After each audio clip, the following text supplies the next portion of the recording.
Ladies and gentlemen, thank you very much for joining us this evening. Tarnation TV and Flat Out Racing Network in cahoots this evening to bring you season number 66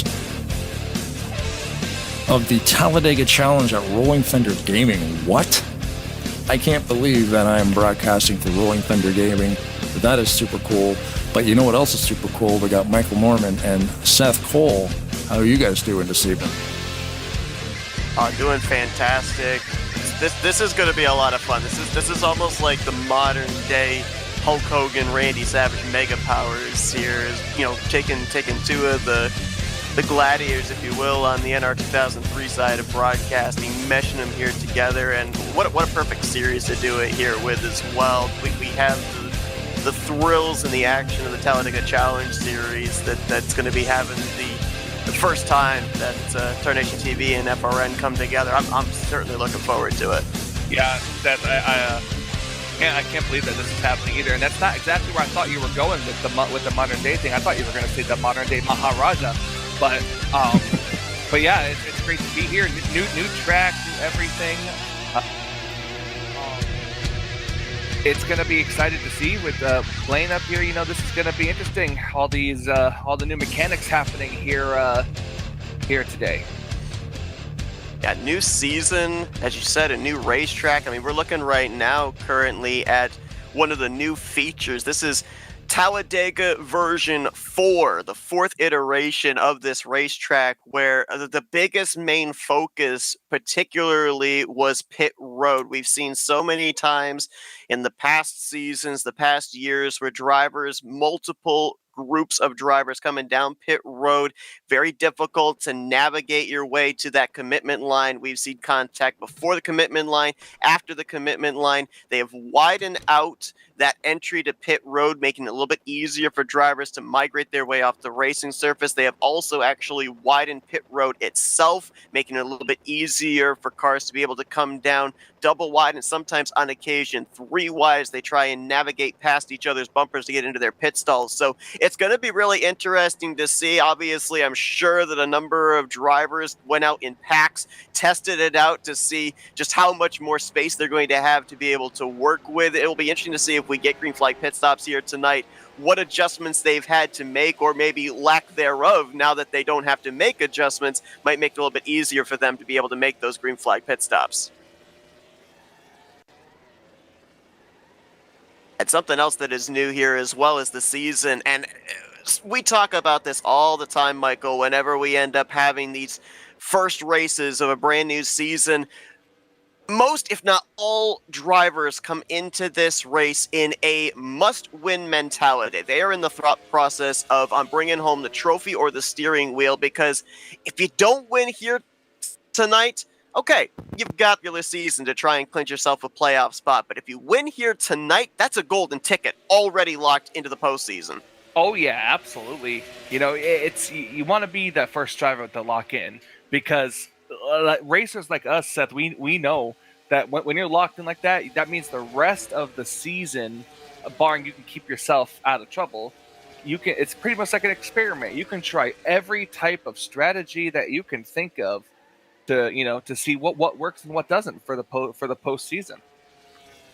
So something that we're going to have to touch on here, obviously, last year we ended up being the debut of this new Xfinity mod, the NXS20 CTS Physics, and fair to say, there were some growing pains. We ended up seeing a lot of incidents specifically involving bumper grab come into play. And I remember talking to a number of drivers as the 65th season wore down, even during the off season, of saying, you know, we gotta make some adjustments. We still got to figure this car out. Do you think that the learning process has finally taken place now that we've got a full season under our belt, and we're going to see these drivers now be able to be a little bit more aggressive maybe in their bumping and their pushing? Or are the growing pains, do you think, still there? Well, I add a new track on top of that. The question is, does it still drive the same? That's a big question. I think that's something that we can ask our podium finishers tonight, if the track even drives the same with the pit road and everything being different and wider. So that's going to be another factor into this as well. So I can't wait to see how that's going to happen. Of course, all eyes are going to be on Jeremy Jeffries coming into this. I just want to say real quick, Mike Mangialardi, or as I like to say, Mike Man, I'm having a party, is having some issues going on. So he, I think, has withdrawn from the race as there. Wow, okay, look who's starting 4th. Huh. Well, he won't be there for very long. But yeah, we're obviously Jeremy Jeffries coming into this season, the defending champion, now a 2-time champion in the series. We saw him just a few seasons ago be able to get that final brass ring, if you will. He got a championship on Monday nights. He had a championship on Tuesday nights. He had a championship on Wednesday nights. He just couldn't get that Thursday night championship. Now he joins the ranks of those that have been able to now put themselves into the category of multi-time champions here in the Talladega Challenge Series. And, I wouldn't say there's necessarily pressure, but when you come in as the defending champ, you certainly want to make a statement in the early going of, hey, I was the guy last season. I'm going to be the guy this season. As we've got the command to fire up the engines, but I believe they're doing a reset here. It's the first race of the season. We ended up putting together this new racetrack here. They've had to do a little bit difference in the style of putting together the car file manager. So there's obviously some little kinks that they're working out here, and it may roll over into next week as well. But that's just the things that take place in the early portion of a season. So it looks like they've set it back here to happy hour, and we'll be getting rolling off here very, very shortly. But another thing that we ended up seeing last year, Michael, and we've seen it during the course of the last 5, 6, 7, 8 seasons as well, is there's always seems to be 1, 2, 3 drivers that break out. They end up being consistent for the first couple of seasons, but then they hit that victory, and after that, they get their first win, they get their first playoff appearance, they get up into the final 8, maybe make their first appearance in the final 4. Couple of drivers that we saw last season that were able to do just that. One of them was Ulysses Sandoval. We saw him go to victory lane not once, not twice, but 3 times. His first 3 victories of the season. We saw great consistency out of Sean Prime. He just barely missed out on making his way into, I think it was the round of 8. Brian Lovell, Denny Carroll, all had really consistent seasons. Do we look at maybe some of those drivers here this season to be the next breakout driver? Yeah, you're asking me who? Sorry, I got distracted for a second because I had a little birdie in my ear. You're asking me who am I looking to be that breakout superstar? Yeah, because we always seem to have one every single season. That is a good question, Seth. And you know what? He was around the front for a lot of races last season. Didn't quite, unless you got to win. I don't remember off the top of my head. I'm actually thinking maybe Randy Luigi could be the breakout star, I think, this season. I could keep an eye on him. That's a solid pick. He was very good down the home stretch of last season. Absolutely. So I feel like he could be the one that could break out and get his, I believe would it be his first Tally Challenge win? It would indeed. Randy ended up, I believe, just missing out on the playoffs last season, and I've actually noticed as well here on Tarnation TV, I've seen in the last couple of weeks, Randy has been able to he's been able to pick up some victories as well. So he's riding some good momentum from the end of last season now into this season. As we have gotten the command, we are rolling off of pit road, and we are getting ready for 40 drivers to take the first green flag of the season. Grant Wesley, boy, you don't want to give this guy a good starting track position. He's got the random qualifying draw pole here tonight, as he'll line up alongside of a former champion of the series in Richard Martin, the last driver to ever win a championship here in this series without winning a race. You mentioned about Mike Mangialardi having his issues. He was going to roll off from the 3rd position, but now the entire inside line will move up. From what he's going to try. He's going to try to get things situated and to start maybe from pit road, but I can't. We're not 100% sure. We're going to try. So let's just consider him off. So we'll keep tabs on that. So the whole inside line will move up. Was going to 4th. I don't know where he disappeared to. It's like he might have taken a voluntary EOL potentially here, so he was going to start 4th. Tim Knopfsker and Terry Bombard, they would be row 3. John Godfrey, Brian Ross in row 4. Denny Carroll and Bob Seminara would complete the top 10. Dante Ricky, joined by Keith Bynum back in row 6. Josh Metallic and Robert Breedlove, they're row 7. Row 8 finds RJ Cabana and Randy Waugh. Luigi. Jessica Loralee, will be talking about her during the rest of the night. She's going to roll off on the inside of row 9 with Glenn Harris. Row 10, the top 20 complete with Jason Scheck and Craig Hagley.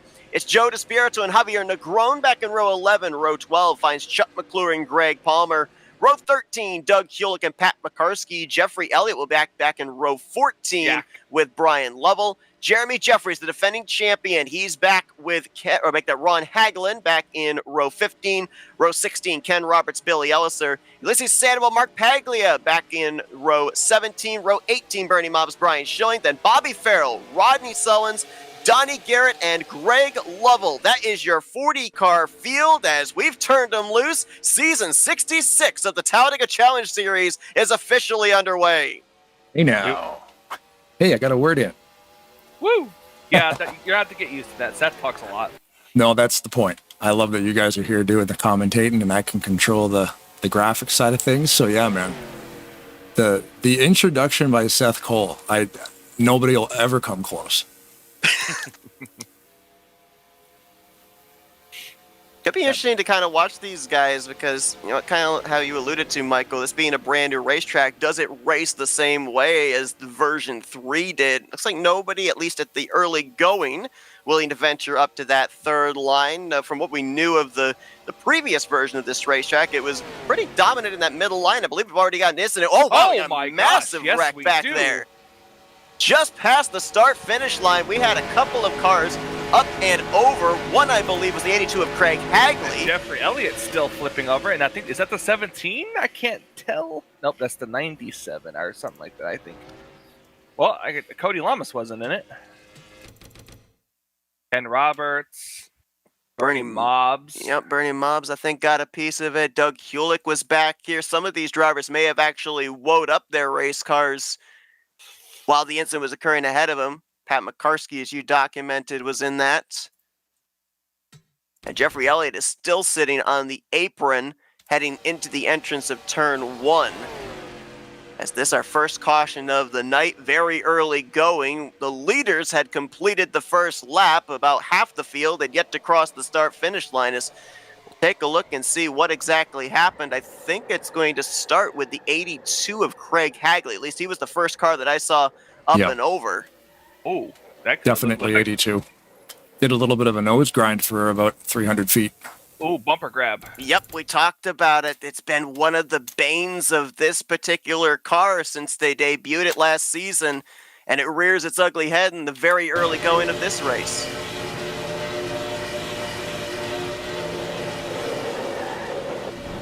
The way that 82 of Hagley caught air so quickly. It's the, what do you call it, blowover effect. He must be running with his roof flaps turned off. And then I think Jeffrey Elliott got spun in a separate incident to that. Yeah, a couple of drivers got some late hits in that one. Ken Roberts actually gets squeezed up into the outside wall as McCarsky is coming back up the racetrack. And then I think it's Greg Lovell, to your point, that ends up getting the 56 of Jeffrey Elliott. I'm just going to back that up. Jeffrey took some big damage. Jeffrey, I think he came down, made a little contact with Ken Roberts as they were trying to avoid the incident. The tri-oval is spacious, but when there's a wreck, it narrows up very quickly. And after the 56 and the 55 make contact, it's a hit from Jeffrey Elliott into Joe DeSpirito that sends him up on his side, and then there's the further contact between himself and Greg Lovell. Wow. Those are some big, big hits. Yeah, man. I mean, we saw last season, we saw some big ones, but we saw, I don't know if this is a combination of words that can really go together, but harmless big ones where a lot of cars were involved, but it was really just a lot of cars spinning, not a lot of heavy contact sustained. That was not the case here with this one. 56, 55, 82, the 24. A lot of these drivers going to have some pretty significant damage that if it doesn't completely take them out of the race, is going to be something they're going to have to deal with for the remainder of the night.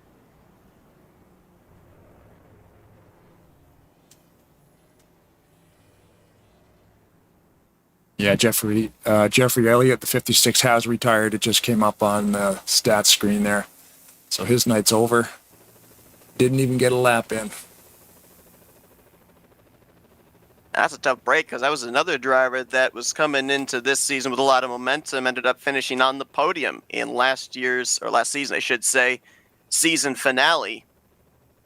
Ran a part-time schedule.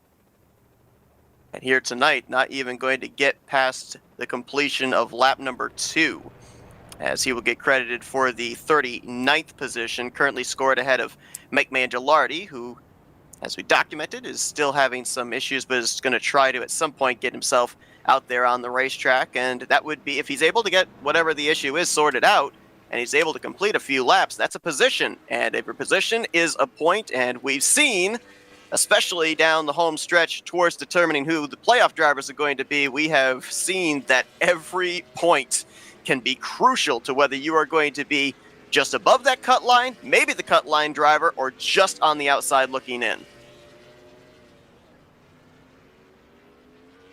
Should be interesting to see what's going to happen this restart. Talk about Grant Wesley getting a good starting spot. He's still able to maintain that lead. We all know Grant finds his way up to the front one way or another. There's also another person that tends to do that every now and then. That's Ulysses Sandoval. So after just one lap, I wonder where he's up to. Ulysses is back in the 36th position. I believe he either started at the rear or he started from pit road, one or the other, because I did notice him in that wreck. He was quite a ways back when he approached the vicinity of the incident. So I believe he may have actually started from pit lane. Well, he avoided the wreck, I'm sure. He did indeed. As we're gonna got the lights out there on the beautifully painted David Cannon Tribute Chevrolet Camaro pace car. We'll see Gorgeous. that during the course of the season. A joint effort by John Godfrey and Rodney Sullins. Got to see that car debut at the near the conclusion of last season. Of course, the captain of the ship, if you will, here for RTG. We lost him far too early, about a month ago, and he will be leading us around here under these pacing laps during the course of this season as well. He now puts the field in the hands of the Quaker State Chevrolet Camaro of Grant Wesley. Lap 4 will be completed. Lap 5 will go up on the board. We'll get our first restart of the night.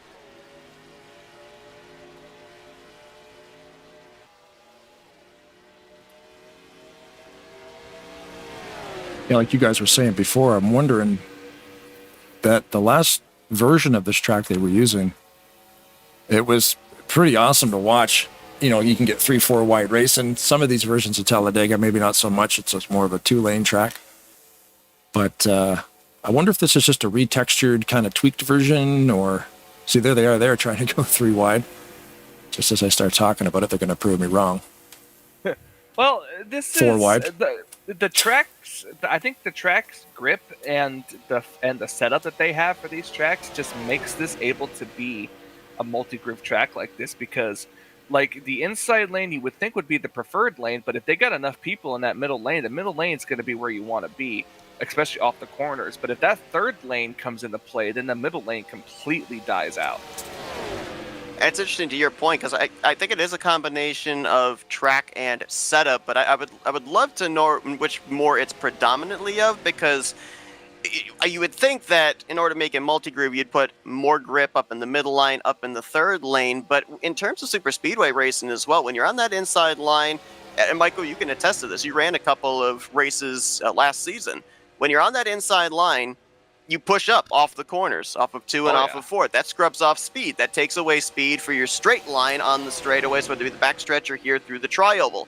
Middle line, you're able to stay in the throttle a little bit longer, which gives you that straight line speed momentum against the inside line. And up in that third lane, it's the longer way around the racetrack, but you're able to keep the bumpers closed up a little bit more. As I think we had an incident there. Someone's in the inside wall just past the start-finish line.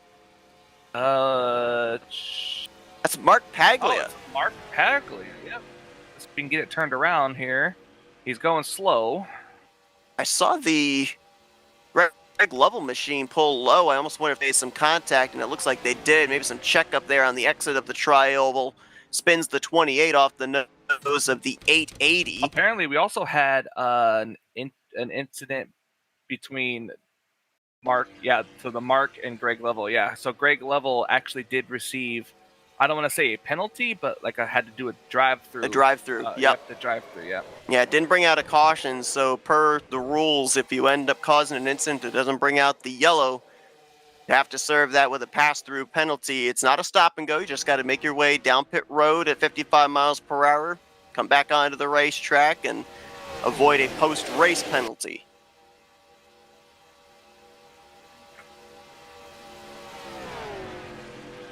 Correct. Well, I mean, technically, they could give him a penalty. It should be a command for an admin. But I think if they give you the penalty, I think it's a stop and go. I think if you give a black, I think it's still just a pass through. Is it? Okay. Oh, caution is out. Yep, caution is out for the second time tonight here on lap number 7, and we've got a pile up off of 4. Sorry, it's a medium one. A couple of the Wrecking Ball Toyotas in that. Javier Negron and Ulysses Sandoval. Pat McCarsky was back in that area. Same for Billy Elliser. And we had more cars flip over. Yep. Jason Scheck and Terry Bombard looked like they were 2 of those drivers that were flipping. Let me see. Was this more? Also, look at I like the 88 scheme. Oh, someone's on the apron. It was all, and then yep. Oh wow. Bumper grab again. That was Brian Lovell that got out of shape down on the apron. When he came back up, bumper grab Jeremy Jeffries, the defending champion of the series, up the track, and it was on from there. Jessica was involved in that. Rodney, like you said, Rodney Sullins. Jason Scheck, RJ Cabana. Oh, Cabana took a massive hit. So did Jason Scheck. Both cars tumbling down the banking. And that's 36 degrees of banking? Yeah, I think so. 36 degrees. I mean, that's enough to just accelerate you. Johnny Garrett got involved. The list just keeps growing. Bob Seminara might have gotten a piece. Robert Breedlove was in it.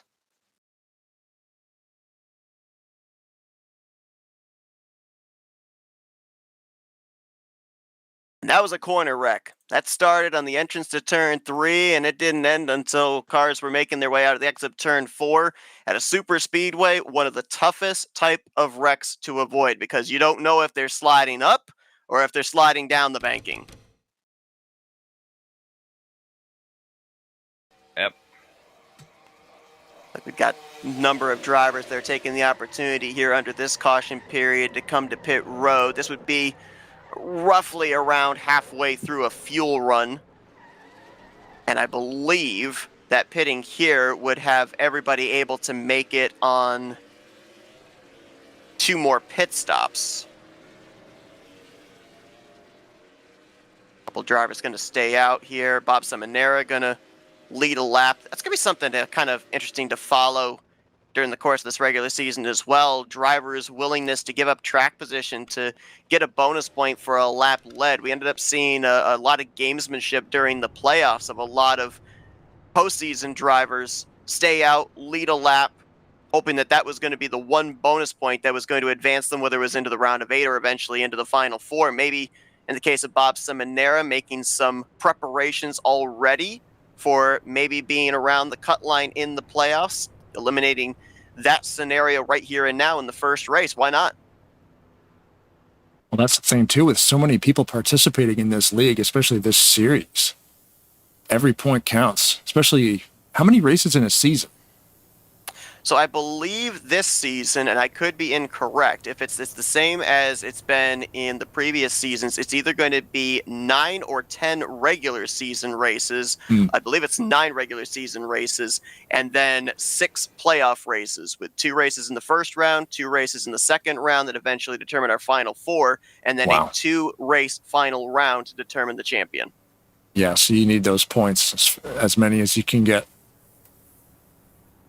And then you got your knockout qualifying too, so some guys will make it every week, and some guys, maybe it's 50-50. Got a number of drivers coming down pit road here. We've documented about this brand new racetrack and obviously this brand new pit road, but there's been some other changes made to the racetrack as well. And a shout out to John Godfrey for this track design, because also in the infield here, we have the entire line of decals of those that raced here in Rolling Thunder Gaming, whether it was in the Talladega Challenge series or other series as well, all featured there in the infield grass, at the start of the infield grass in the tri-oval and the exit of pit road as well.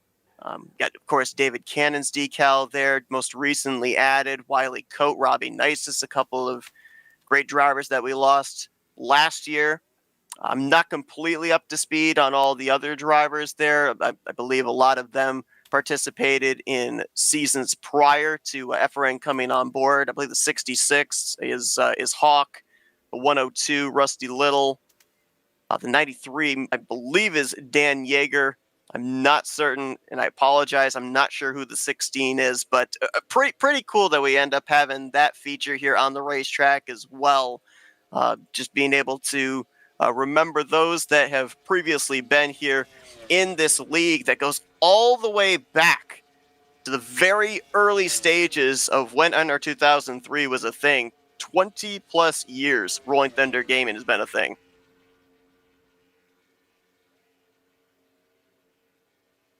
Going long and strong is this game, and it was and the fact that it's still going strong now with multiple racing leagues, despite all the games that have come out, even iRacing, it's nice to see this game still exist. It's like we've waved off the 1 to green here, and you see on the front row, it's cool for the fans, it's cool for the drivers. It can be a bit of a headache for the broadcasters when you end up having the new liveries from season to season, but a couple of brand new ones featured here with the number 41 Chevrolet of Denny Carroll trading out the Crown Royal sponsorship from last season, now bringing on the Silver Bullet Coors Light on his Chevrolet, and on his outside, I believe that is a Bobby Allison throwback there with Dante Ricky, the usual Wawa sponsorship, but a new look on his number 84 Toyota. Yeah, I like that throwback scheme. Going one more time. Well, while we got the opportunity here with this extra lap, we mentioned we were going to be talking about her, our broadcast colleague over here at FRN, Jessica Laura Lee. I'm 1 for 1 in getting it right here tonight.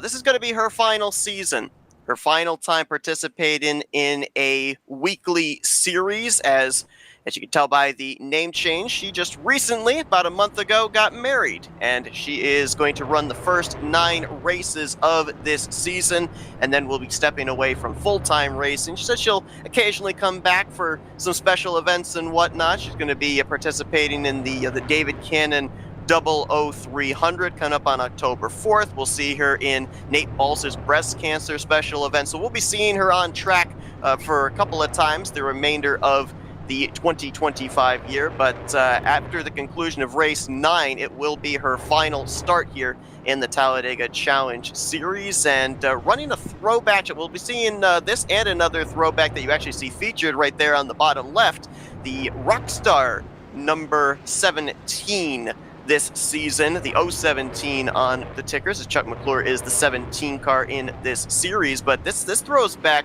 all the way to a very early scheme that Jessica Shelton ran in her early career here on the NR2003 sim, bringing it out, dusting it off here for her final 9 starts of the season.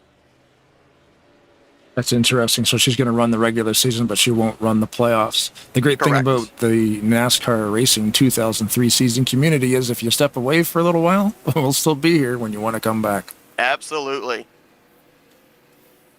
Guys have literally stepped away for 10, 12 years, and it's still here. 2 early cautions here. So far, 40 drivers that took the green flag. 39 of them are still running, all on the lead lap. Jeffrey Elliott, the only driver out of the race, and Denny Carroll will get us back under green, and we're already in trouble there at the start-finish line. Caution is out again. And I mentioned about a couple of the pitfalls of last season. Looks like another one has rolled over from season 65 to season 66, and that is trouble with stack-ups on the restarts. Yep. Yeah, that is anticipation at its finest. I like focusing on the pace car, but he took him a couple seconds to get that thing fired up. I'm noticing a couple little glitches with my caution flag button. It's changing the camera angles and dropping the cars, and you have to look at that.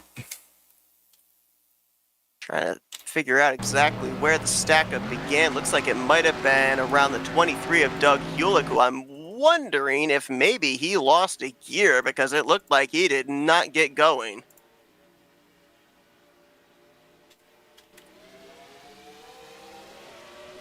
Yeah, I believe the 23 may have lost second gear. Unfortunately for the 088, a level there. He's been behind a couple of these things right on the bumpers of some of these guys. Totally not his fault, you know, like if the guy shredded a gear, obviously there's nothing you can do about that. You're going to run into him, but Greg has not been in the right place at the right time a couple times tonight. That just looked like a textbook, like shove out of the way almost. But like you said, if he blew a gear, then I mean, obviously you can see why. But I mean, unfortunately, NR from the spectator point of view is a little finicky in letting you know accurately what gear drivers are in. But when I was watching that 23, he never was able to shift out of first.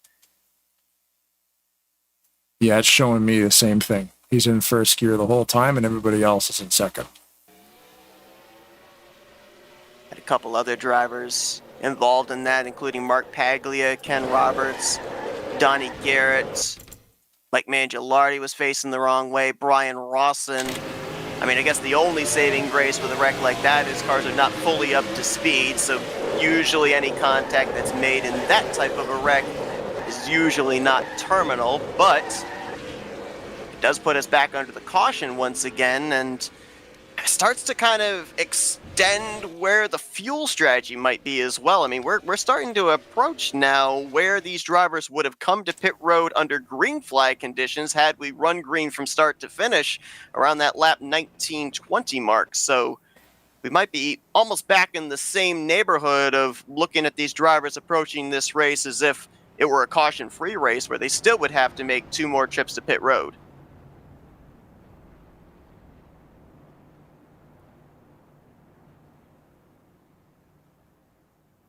Looks like we've got ourselves a quickie yellow here. Lights are already out in the pace car, so we'll get ready to turn them loose once again.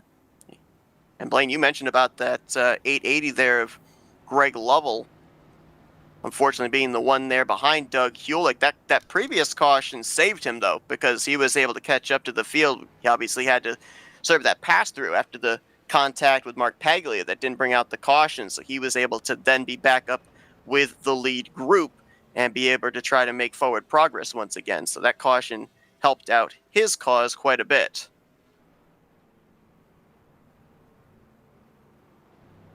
Yeah, I think I said 088. He runs different versions of the 8s.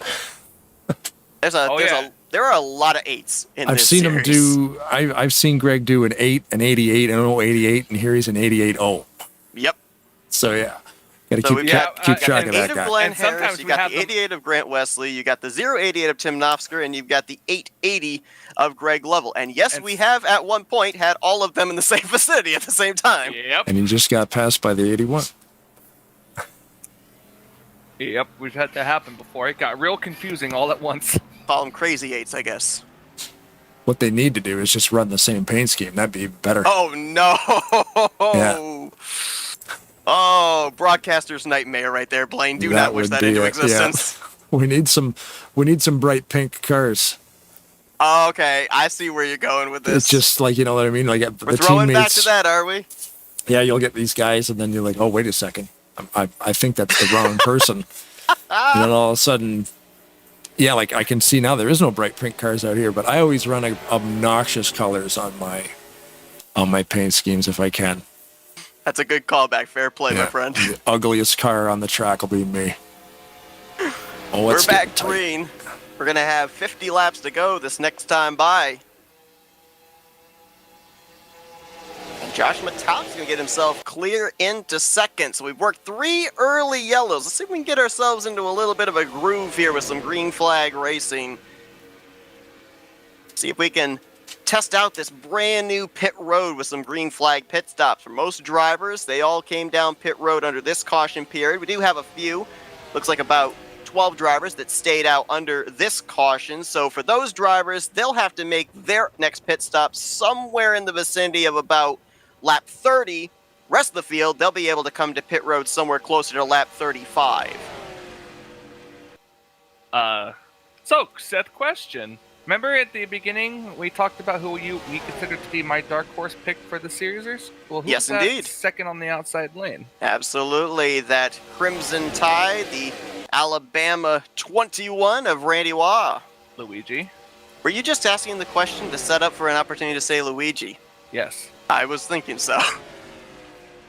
Hey, Corey's watching.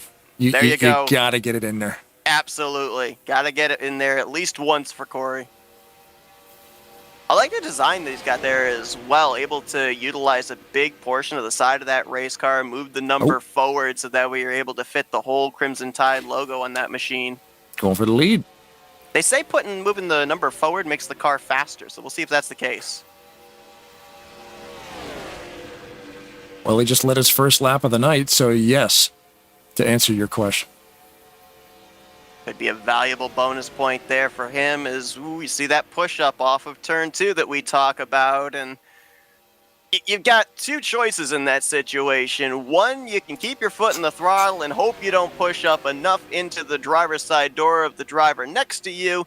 But more often than not, you got to feather that throttle to try and hope that the nose points to straighten up there on the backstretch.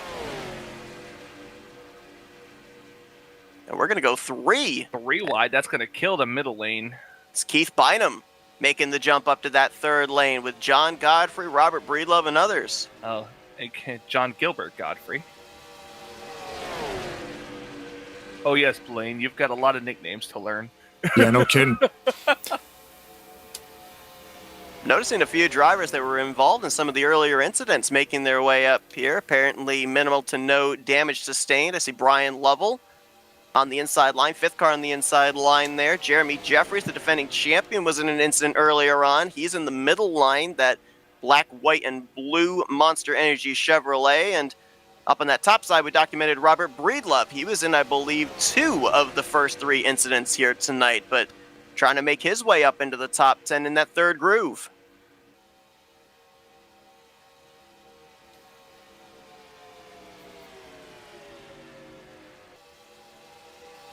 Third lane kind of fizzled out. Remember, I said it kills the middle lane's momentum, but that just allows the inside to just gain all of the momentum. And then just like old school, early 2000s, racing, when you're double filed, whatever lane is single file will begin to pull away. About the new colors on Bobby Farrell here this season as he's battling with Tim Knopfsker for the 11th spot. The Andy's Frozen Custard Dark Horse Mustang. Not difficult to see that race car on the racetrack. Andy Fox Late Model Series prize. Now that is a callback. Nobody else will understand. Nope. Here's the 88 moving to the middle lane again. Whoa! Boy, okay. Chuck McClure with a quick move up to that outside line right in front of Grant Wesley, and he nearly lost it. I say that had all the momentum of either a wreck or causing that middle lane to lose momentum. So I have to wonder, that might have been a move he's comfortable with back on the other version of Talladega. Maybe something a little bit different with making that move here in version 4. Wow, how he held on to that, I have no idea. Me either. That was 2 really aggressive, abrupt moves. He saved 2 things that were impressive there. 1, his ability to save it. 2, the fact it didn't really fizzle out the momentum of that outside line. They kept moving forward. Yeah, that seemed like his car just decided to turn right. two really snappy moves at 195 miles an hour wouldn't be the first suggestion, but he made it happen. Well, 2 laps ago, he was saving the race car. Now, he's taking the race lead down the back straightaway with a big shove from Grant Wesley.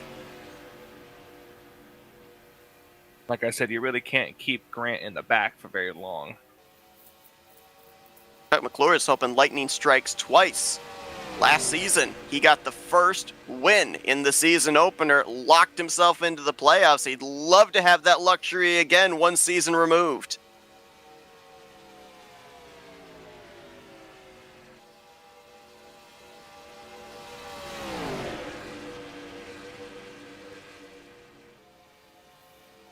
Doesn't look like really anybody venturing up to that third line right now. And with everybody able to now run up to speed, we can get a bit of an idea of the drivers involved in those 3 previous cautions that are definitely dealing with damage and are majorly off the pace. Looks like a trio of drivers: Terry Bombard, Jason Scheck, and Craig Hagley. A few blue ovals off the pace, currently running back 35 plus seconds from the lead pack. Just ahead of them, a duo of Chevrolets, Joe DeSpirito and Donnie Garrett. So those 5 drivers, they are hoping that this continues to be a race of attrition. Why are they still out there, even though they really don't have a shot for the win? Because with where they're currently listed, if they're able to pick up another 2, 3, 4 positions before the checkered flag waves, could be a difference maker by the time we get to the regular season finale.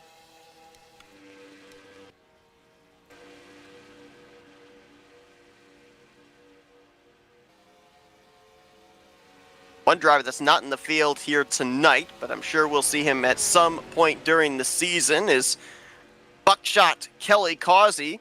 And I gotta wonder if he's gonna break out the Wonder Bread car again this season. The reason I ask that is because currently running back in the 7th position, new colors, new livery on the number 31 of Bernie Mobbs, Smucker's Jam. So you got the Jif Peanut Butter Wonder Bread on Kelly Causey. You got the jelly there for Bernie Mobbs. I mean, perfect combination right there. Yep. See, here's they're catching the first batch of lap cars, one of them of which was tumbling down in turn 4 at one point. Actually, I believe all 3 of those cars caught air at some point. I think Terry was barrel rolling. I think Jason was barrel rolling, and we saw Craig Hagley have the blowover through the trial that burned out the first yellow. Yeah, and Blaine, when you commentate with whoa, Robert Breedlove, something's happened to the 931. Caution's out. He had trouble right in the middle of the pack. Everyone fanned out to try to avoid him, but end result, we had a number of drivers get collected up in an incident, including, looked like Bobby Farrell, Cody Lamas, Ken Roberts, and others, but could have been a possible engine failure. I think the engine let go on the AC Delco Chevrolet. Yeah, we're on board with him right now. The thing just quit. I think it happens when he gets out of this corner right here, actually. Oh, and then just not enough reaction time by really anybody. I think it was a combination, maybe Pat McCarskey on the right, maybe Cody Lamas on the left. It was like a full stop. It didn't even look like an engine failure. Was that a brake pedal failure? I'm not sure. He was able to get it towed to pit road. It looks like it's stuck. It's like it was just like full brakes.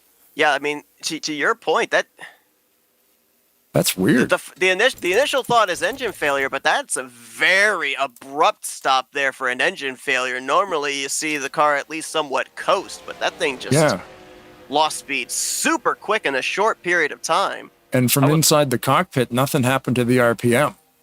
It's like a full brake slam. Could have been an equipment failure then. Yeah. But I'm trying to think what kind of... In 3rd gear, too. Equipment failure it would have been. I mean, if you lose the accelerator, I would assume still the same deal as if with an engine failure, it would still coast. Could his game have tabbed out, maybe? Maybe. I don't know. That was an odd one. Because, yeah, I mean, if you think about it, he lost it his game could have tapped out because he didn't even turn through the tri-oval. Like, his car just went steady from the inside lane all the way up to the wall. Good point.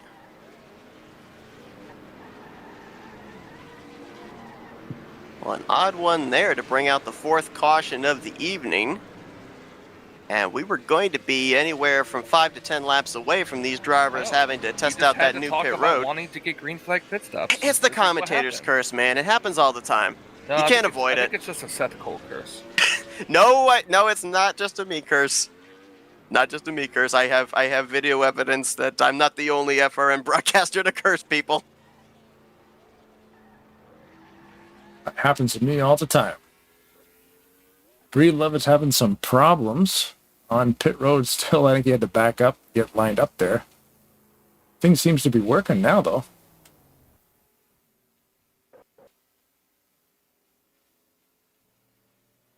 Now he's stopped on the green sign for some reason. Probably just dealing with something here. Something in the house. Maybe the dog came and lay down on the foot pedal or something. Maybe. The dog said, "What'd the dog do? Told me I'm not racing tonight." Yeah, you're done. Pack it up, Dad.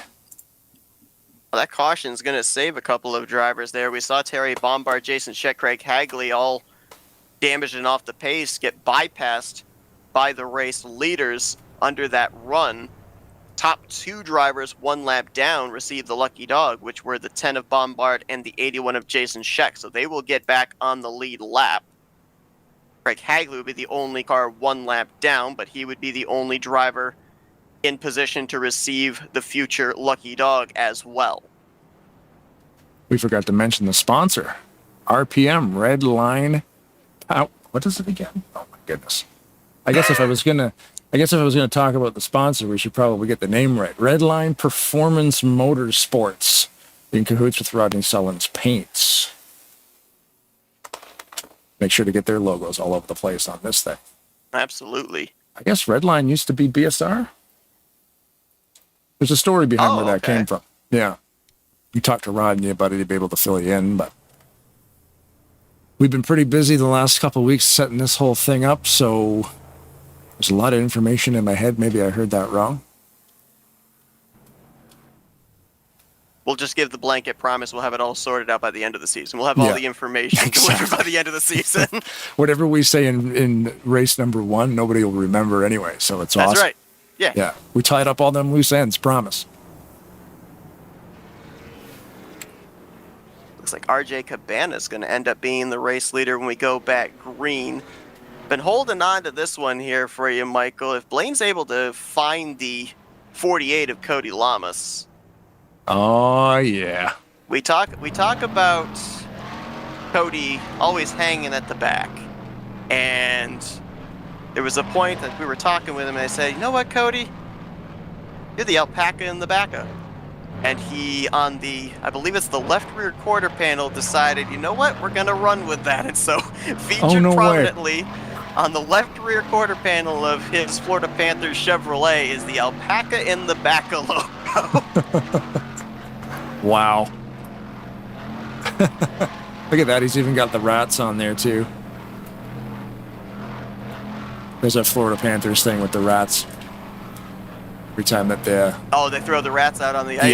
Yeah. They would have to stop the game and sweep up thousands of rubber rats. I remember the goalies would hide inside the net. That's a great thing to come back to. Step back into my room and I see the zoom in on Cody Lamas' car. Oh, were you not here for the story of the alpaca in the backa logo? I wasn't, because I had to step away real quick. Yeah, we call him the alpaca in the backa now, so he's got a logo on the left rear quarter panel of his car.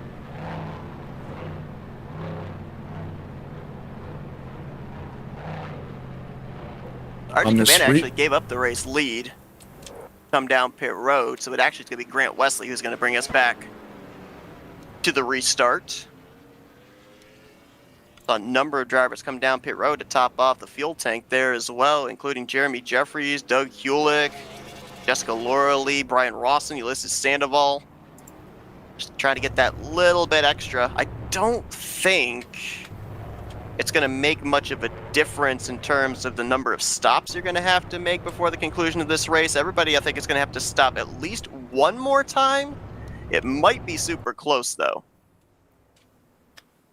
Do you guys want to do a crank it up on this restart? Oh, yeah, why not? Sponsored by Rodney Sellens. Okay, well, who do you want to go with? Somebody in the middle of the pack? Let's do... What about Ulysses? I was trying to think of somebody that may try to jump up there to that third line to make some moves. Maybe the 21 of Randy Waugh or the 41 of Denny Carroll. Or Josh Metallic. Yeah, somewhere back in that vicinity. All right, let's crank it up. We'll go on the 39. Let's do it. Yeah. So for those of you who don't know what the heck this is, we stole it from Fox. Basically, we're going to be quiet, shut the mics off for a couple laps, and I'll boost the audio. And we are using Josh Metallic's sound pack because he sent it to me, and it's fairly glorious. So these are from real cars. So we'll stop talking, and these guys will start driving.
So things relatively calm right now.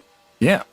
Most drivers, for the most part, just kind of riding in line. Seen a couple of drivers shift from bottom to top and vice versa, but we kind of thought as we were starting to tiptoe towards the halfway point in the second half of this race, they might start getting a little bit more aggressive, specifically those drivers in the middle of the pack, but then again, with the amount of laps we went back green with, it puts us just about on the mark to be able to split the final amount of laps in half with one But green Seth, flag we pit all stop. know that aggressive goes around. That it does. Just focus on the 8 there of Glenn Harris, just because I noticed that he currently has the fastest lap on the night with a 47.696 at 200.577 mile per hour. And Krispy Kreme donuts. I mean, Mm-hmm. oh, Okay, next calm weekend down. cannot come close enough for me. I'm going to be going down to Pennsylvania. It's the closest Krispy Kreme that we've got to us, and I always hit the Krispy Kreme in Clark Summit, PA, whenever I go down south. Nice. Yeah, we got some lethal bakeries here in town, and they have to truck Krispy Kreme in from Toronto, I think, because we don't have one here. But at work, there's a couple that their kids will do the fundraisers, and it always involves Krispy Kreme donuts. I'm like, I'll take 2 dozen. Well, I won't take 2 dozen. I take a dozen, and the wife takes a dozen, so there's 24 donuts in the house. Perfect. That's my way to pretend like I'm not working on a sugar coma. Now the next question, how long do they stay in the house? Whoa! We got contact with Nofsker and Bynum. They save it, though. They don't want us to talk about donuts, I guess. Yeah. Oh, we do have a yellow, though. Something's happened further back. And we have a caution. Greg Lovell, Javier Negron around, close to the entrance of pit lane.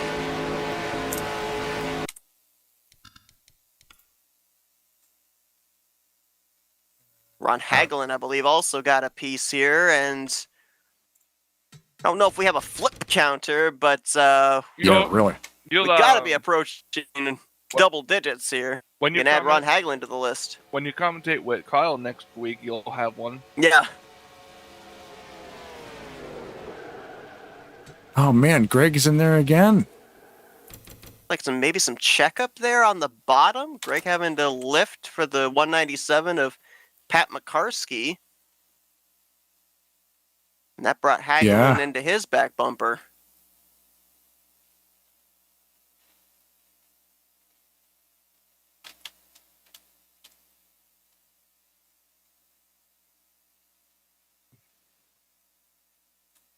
Whoa, did Roberts just miss that one? I'm trying to... Roberts actually might have got through that. Guess we could always go in the cockpit and see what happened here. Roof cam. He got a hit into the driver's side door of Ron Hagelin, but then he was able to further up avoid the spinning Javier Negron. Yep, now that I went back a little farther. Oh, he just barely avoided Javier. Yeah, wow.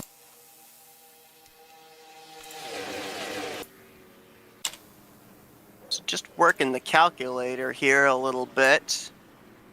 The timing of this yellow, provided we go back green somewhere around completion of 37 or 38, we're looking at the final pit stop taking place somewhere around 9 laps to go. So we're looking at more than likely the entire rest of the field all having to take on at least a can of fuel to be able to get to the conclusion. Now, it does open up the door for maybe some strategy if you want to come to pit road just a little bit earlier and risk the time of putting in a can and a half of fuel, but got to get ourselves into a long enough green flag run to even entertain that kind of a scenario.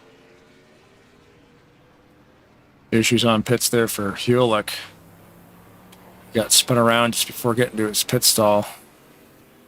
Lost all the positions.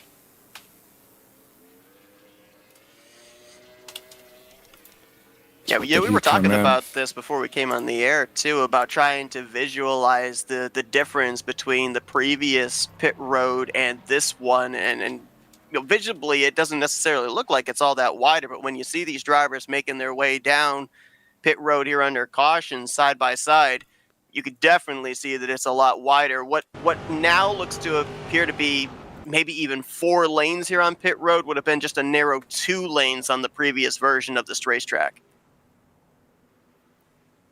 I think what I might do is take a screenshot from like pit lane 2 cam, for instance, the stock position, of course, not me flying around with the drone, of both versions, and then put them side by side to actually visualize that. Because I mean, when you're on the track, it's not going to look much different because, you know, it's paved, it's wide, it's got lines on it. But to actually see how much wider it actually is, it sounds like it's about a lane wider. No, I agree. Yeah, I think it is. And that should. Like there, it looks much wider to me from that commitment cone to that Sunoco sign. Because I remember, Josh said that that right lane is almost like like 2 lanes now. Yeah, I would venture to say that you could probably fit 2 cars side by side on the left side of the hash marks, and then 2 cars side by side on the right side of the hash marks. I think you could probably fit them 4 wide. Now, obviously, they're certainly not wanting that to be a case here. I mean, 3 wide is testing it enough. But I a little think bit with extra tarmac helps though, because sometimes you see guys just hanging onto that edge of the grass. At least you've got a little bit more real estate now. Especially when you're done your pit stop, you have the ability now to get way out there and hopefully not worry about much. Well, the lucky dog under this caution would have been Craig Hagley. He was the only driver off the lead lap, but about 10 laps ago, he brought his Texaco Haviland Dark Horse Mustang to pit road and made the left-hand turn to the garage area where he will join Jeffrey Elliott. So second retiree of the night. 38 drivers still remain and all in the lead lap. But to be over halfway in this race and to only have 2 retirees is still something. Well, I mean, I think that here, it's, as I said, it's bring home the trophy or bring home the steering wheel. I think it's also, if the engine is still running, you're staying out there. Yeah. Until that engine gives up the ghost, you are going to log laps, whether it's at 190 miles per hour or 110 miles per hour. Like you say, even if you're Doug Kulik and, you know, you're in 38th, he's still in the lead lap. Another big wreck happens, and he could gain 5, 6, 10, 12. You don't know how many positions you could get. A couple engines could blow up. It's all points at the end of the day. Which is fair. I've been known to throw in the towel quite early sometimes, but that's just because my attention span's the size of a marble.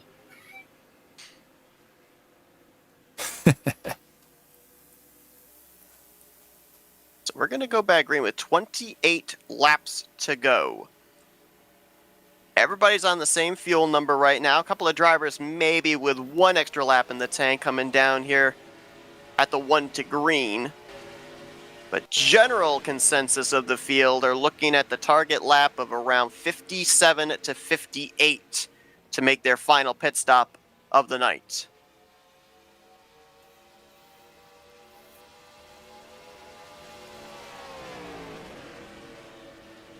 Yeah, so saw Grant Wesley get the pole position with the random qualifying draw, and we know what he's able to do when he has track positioned. He's also a lap-leading machine when he's able to get up to the front. Surprisingly, here in the 38 completed laps, he's only been out in front for 14 of those laps, despite starting on the pole position. He's the only driver so far to lead double-digit laps, but then you've also got 7 laps led by Denny Carroll, 5 laps led by Randy Waugh, Luigi, and 4 laps led there by Chuck McClure, with about a half dozen drivers having led 1 lap here tonight, most of them during these multiple caution periods. All right, Seth, what are you thinking? I mean, obviously you're going to run yourself out of gas here to the very end, but where do you think the lap will be where they come down pit road, and how much gas do you think they're going to take? So normally whenever I try working the calculators with strategy and everything, I always find myself being 1 or 2 laps further past what they actually do. So I'm going to say my projection shows them being able to make it to lap 57, 58. So I'm going to say we're probably going to see them on pit road laps 55 to 56. So roughly with about 10 to go. Yeah. So we're right in the window of 1 can. What, about 1 full can or what, a can and a half? No, I think we can go 1 full can. Any tires? I love it when you guys... No, I don't think so. I love it when you talk in third person. We... No, I think unless you end up having an issue where maybe you lock up your left front on entry, I don't think you're taking any tires on this final pit stop. You don't want to run the risk of your pit crew making a mistake, putting the tire on or taking the tire off or trying to get the jack under the car. You're just going to go gas and go and make sure that you don't speed as well. That's been the biggest thing that's taken so many people out of contention. That's something that's going to be interesting to kind of follow during the course of this season as well, is that wider, more spacious pit road. Does it make it more inviting to try and be a little bit more aggressive with the style of hot pitting that we see these drivers do on a weekly basis every Thursday night? And with it being as inviting as it is it going to maybe more often cause these drivers to overstep the edge just that least little bit and fall under the race officials' penalties? Now imagine, if you will, think about it. They repaved pit road, made it wider.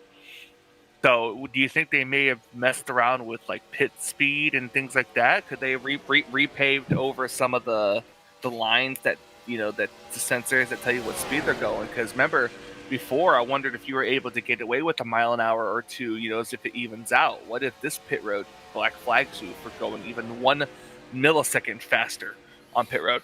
I think it's going to remain the same in terms of the boundaries that it was on the previous version. To your point, however, I have to wonder if maybe it would start counting when that pit road speed is just maybe a little bit sooner. I think that regardless, as we've seen, as long as you end up holding the brake until you hit 55 miles per hour, you usually are going to be okay. So I don't think that's going to make that much of a change. We also ended up hearing as well, I believe I ended up hearing this, that there was some work on making the pit boxes a little bit bigger here as well. So we'll have to see if that helps these drivers out if they have a green flag pit stop. And Michael, you can mark down this time if you want to timestamp this, because I may be invoking the commentator's curse, but let's give an attaboy to Mike Mangialardi. You documented him having the early issues beginning of the night, didn't even take the green flag, and he's got that Seattle's best 0.29, actually no, the 29 here tonight, up in the 6th position. How about that? Sticking with it. Yeah, okay, 1 hour, I got it marked. Now just watch him blow up. But yeah, like you said, he's able to come back. He's got it pretty good right now. Imagine if he just wins this race, right? It could happen. It could. Could very well. And then I'll tell him that you specifically talked about him trying to invoke the commentator's curse. I mean, what do we say in Super Speedway Racing? If you're in it, you can win it. Think about it, too. I believe it's going to be about, I want to say 4 weeks from tonight, maybe 3 weeks from tonight. Not only are we fighting for a spot in the playoffs, not only are we fighting for some good consistency to start out the season to maybe, if necessary, point our way into a postseason berth, but also we're trying to determine what seed we're going to be in for the Talladega Challenge Bracket Series. 32 drivers going to go head-to-head during the course of the final 75% of the season, all the way up to the close of the playoffs. So how exactly does that work? Is it obviously it's the same race? I'm not exactly sure how that works. Like the bracket series, you say? It is. So basically, in layman's terms, the top 32 drivers in points when the bracket challenge begins, which I believe starts on week 4. It might be week 5. It will be where 2 drivers go head to head each and every week. And during the course of those weeks, pretty much. And during the course of those weeks, those drivers that get eliminated, they then fall into what's known as the loser's side of the bracket. There's the winner's side and there's the loser's side. So those drivers that get eliminated in the first week, they're still not out of it. They still have a shot to be able to get into the finals of the tournament. As it continues to eliminate on the winner's side of the bracket, whoever ends up being the eventual winner on the winner's side of the bracket, they will then wait, I believe it's about 3 weeks near the close of the season for the loser's side of the bracket to settle out. The winner of the winner's side of the bracket, the winner of the loser's side of the bracket, they go head-to-head in the next to last race of the season. If the winner of the winner's side of the bracket wins that head-to-head that night, they win the tournament. But if the winner on the loser's side of the bracket wins, then they play off again against each other in the finale. No way. That's awesome. So you get paired up with another driver in the race. Yes. And you can, if you focus on that, it's kind of neat too, like, because you don't need to win this season. You could win that little bracket series, and then there's the Challenger series too, right? Or the Challenger. I don't think that not doesn't in this apply. series. Yeah, that doesn't apply to Talladega Challenge. It applies to the other Bare Bones and the Aero Right. 88 series. Monday Right. and Wednesday night have the Challenger series. So there's always something else. Whoa! Jeremy Jeffrey saw started to that. cut you off. He was Yeah. sliding on the apron there off of 4. Wow. everyone's scattering around. But yeah, that's neat. There's always another thing going on somewhere. Oh, he got a bumper grab. Bumper grabbed off of Back Denny it up, take a Carroll. look at Nice it. save. But no, to your point there, though, Blaine, too, I can't tell you the number of times that I've talked with drivers and said, hey, you were doing a great job up there. You were in the conversation for the win and everything. And then their answer back is, oh, I was just trying to keep track of where the driver was I was battling in the bracket series was. Really? It takes a lot more precedence than one would think. That's cool, because that's tough to win, that one. I mean, it's tough to win anything here. There's so many awesome drivers. I mean, we're watching it live right now. But, to keep that in the back of your mind as well, like, oh, man, I'm doing math on the points. I'm doing this, and that. I'm in the bracket series with this guy. It's, ugh. And a chance this season for Brian Schilling to pull a threefer. He's won the bracket challenge in back-to-back seasons. Have to go back to, I believe it was seasons 59 and 60 when Joe DeSpirito was the last driver prior to that to win the bracket challenge in back-to-back seasons. And Brian could maybe go 3 in a row if he's able to win the bracket challenge here in season 66.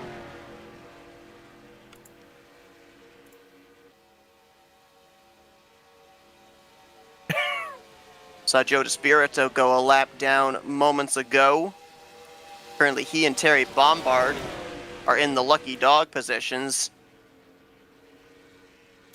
There's Terry there. I believe that there's a couple of cars about half a lap down to the race leader, Grant Wesley, Ron Hagelin, and Jessica Lorley. RJ Cabana, Doug Hulick. I'm not gonna lie, I don't think I'm ever gonna get used to that. I'm not either. I've gotten myself in the habit, but I guarantee you there are going to be a number of times I'm probably going to slip up this season.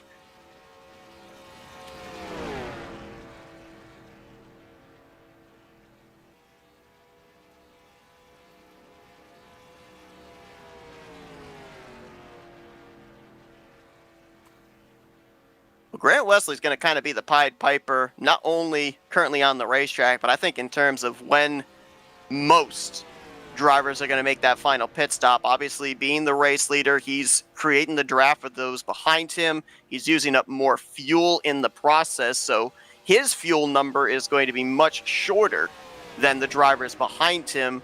And I'm sure that when he makes the indication that he's coming to pit road, a lot of other drivers are probably going to come down pit road with him.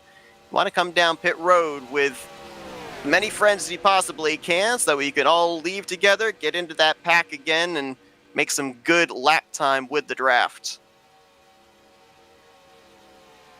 He's no stranger to that position either. I mean, for me, I'd be like, oh man, when do I go? Or is everybody going to go with me? Or they're going to hang me out to dry? They just moved down to the lower lane now.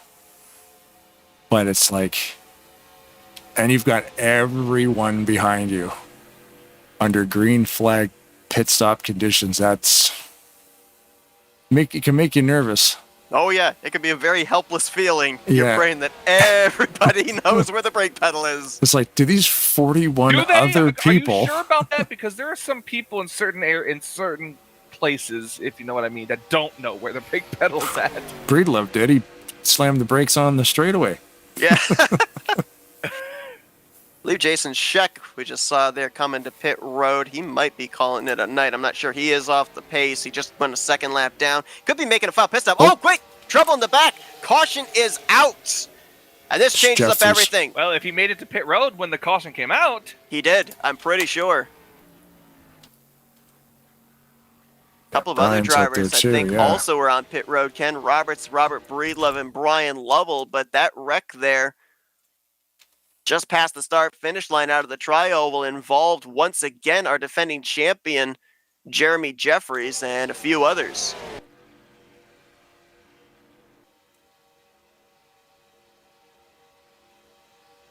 Like maybe DeMar in the 43 rode up the track a little bit. So let's see if anybody's on the pits. Oh, and there was a tussle in the pits as well. The 880 and the 931. Breedlove on that one. And then that was Jeremy Jeffries spinning. Wow. Okay, was that Ken? Coming in hot. Locked him up and rear-ended the 880 and the 931. That was, he just kind of spun coming on the pit road, and they all made it onto pit road as it closed. I was going to say, if you can see the flag man, he pulls the red flag out after they've all crossed the line, so they're okay to make service legally. Ken Roberts locked the brakes up pretty good. Oh, yeah. They were down there, though, so... Yep, they were. So they were able to take service without penalty. DeMar staying out to lead a lap. Obviously, I believe, claiming that caution after he got up into the driver's side door that left a quarter panel of Tim Nofsker, bringing out our 6th caution of the night. And no matter what, this came right when they were about to start making pit stops. I was going to say, we don't get to talk about fuel anymore. We're good to make it. Wesley off first.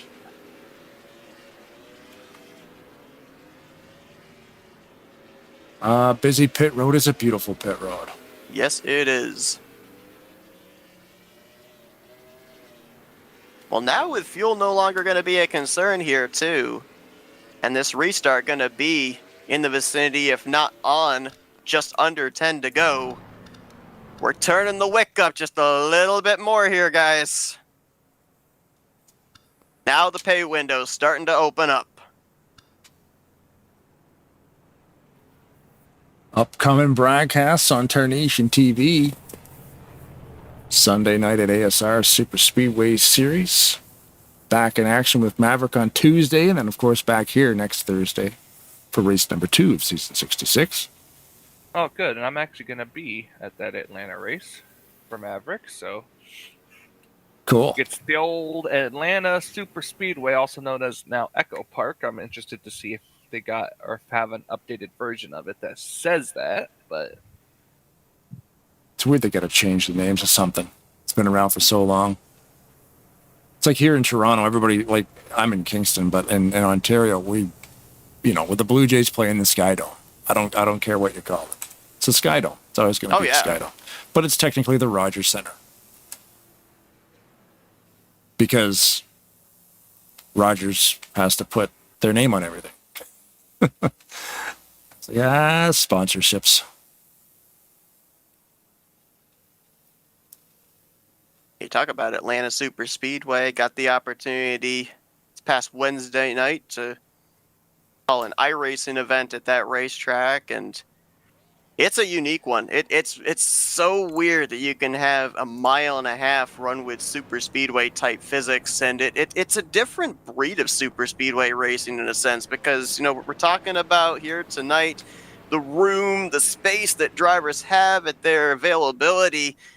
Atlanta Super Speedway, it is narrow. It is very difficult to run 2 wide, let alone 3 wide. And it's not always flat out.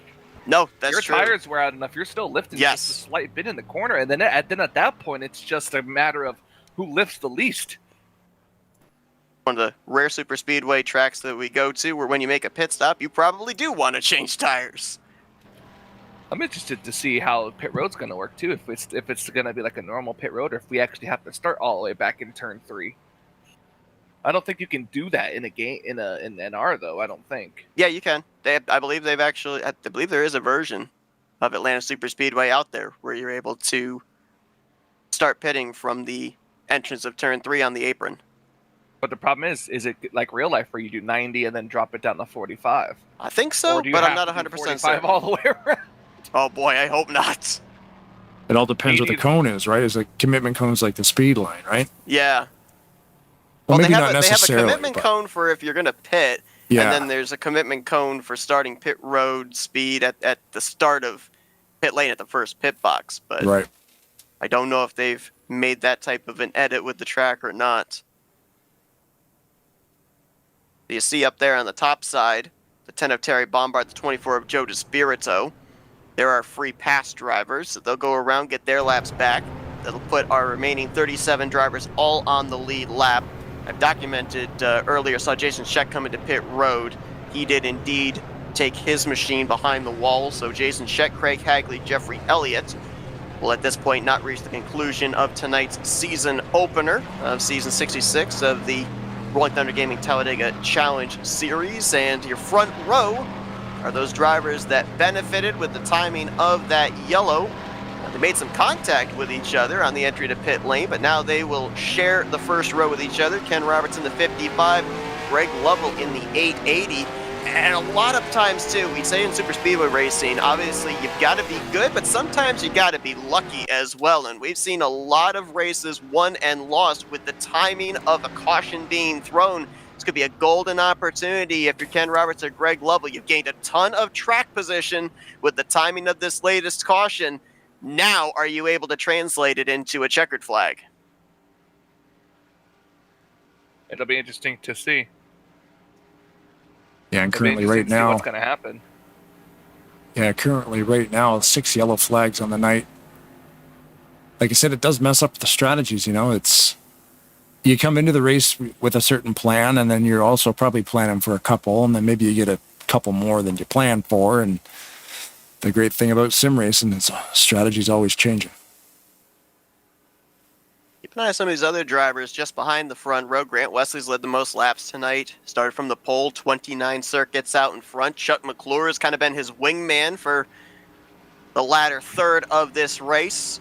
Lines up to his outside in fourth. Bob Seminara, a driver that last season missed out on advancing into the playoffs. Looking for some redemption here this season. Going to roll off in the 5th position, and he's going to have Rodney Sullins to his outside. Rodney had a really tough final round of the playoffs, ended up finishing 4th in the overall standings, but just unfortunately was not in the conversation really for the championship when we got to that season finale. He'll be on the outside of row 3 in 6th. Josh Metallic right there in 7th. Mike Mangialardi, we documented how he's... Mike Manham having a party? Yeah, he's been able to mount to come back here tonight after early issues. Randy Waugh Luigi is currently in 9th, and John Godfrey there. And all your custom name guys are all clumped together right there. John Gilbert Godfrey, may he rest in peace, Gilbert. Some other guys right outside of the top 10 there as well. Keep an eye on. See Brian Schilling's Kodak Chevrolet back there. And also Ulysses Sandoval, who started out back beginning of this race, just outside the top Rodney, 10. Something happened. I think he had to have blown a gear or something. And we are wrecking. We got cars tumbling back there. I wonder, did he Multiple blow a drivers up gear, on or their did he roof. just- or did he blow a gear, or did he just Yeah. not shift? Nope, second gear's gone. He immediately upshifted to 3rd. We're within 10, so I'm following the lead pack. Yep, we are in race back. Oh, forced down below the line there, Metallic.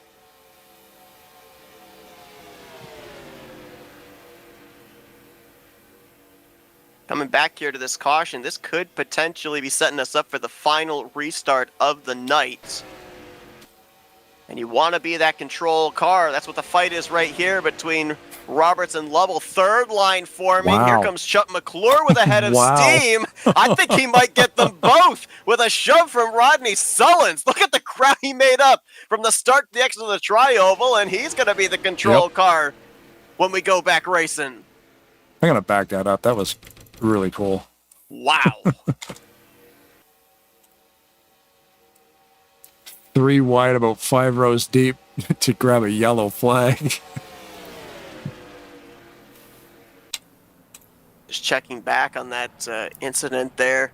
at the start-finish line. The tough night continues for the incoming defending champion, Jeremy Jeffries, who was collected up in this. Trying to figure out exactly where the contact was made that started the wreck with that stack up, and it looks like it might have been with the 26 of Billy Ellis. They're getting a bump from Mark Paglia. He slides down into Brian Rawson. Then gets a hit from Jeremy Jeffries. There was contact further back that had Pat McCarsky and Jessica Loreley up on their roofs. Doug Hewlett, Greg Palmer also collected up. Bernie Mobbs, I think, also got a slight piece, but I don't think much damage. I think he just barely got clipped at the very end.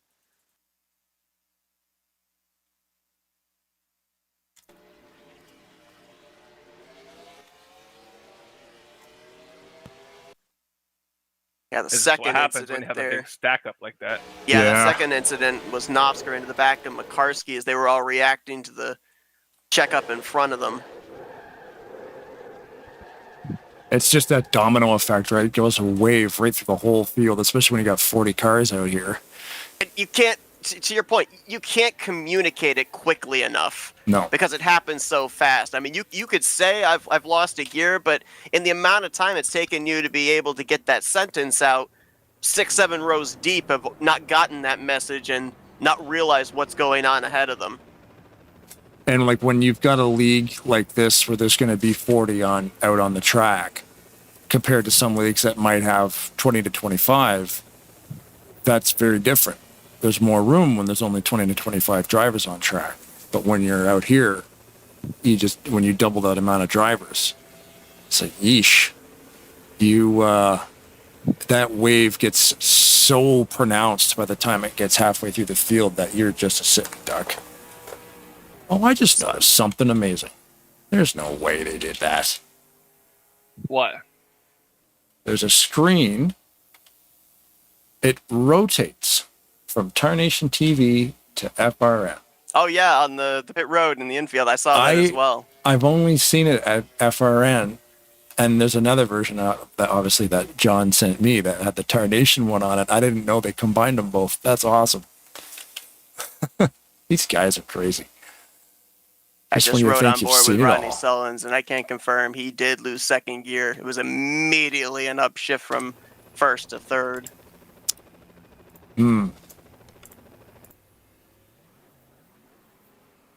So, I mean, you're fine out here without second, but that's obviously communicated to everybody. Currently, he's in 31st, so won't be too much of an issue now. And you want to Unfortunately for him, help a effectively, guy like that takes him out of winning this race now. And Yeah. It's up to the top five. Jessica is also confirmed she is out of the race. So a tough start here for her farewell tour, if you will, in her final season here in the Talladega Challenge Series. And Oh, boy, it must be something aside from Jeffrey Elliott. So the other three drivers out of the race are all Fords. what are you trying to say? I don't know. Maybe the Fords have a little bit of a bad Still juju a little going bit on of a right now. stack up, a little bit on the outside there, but they got it away cleanly.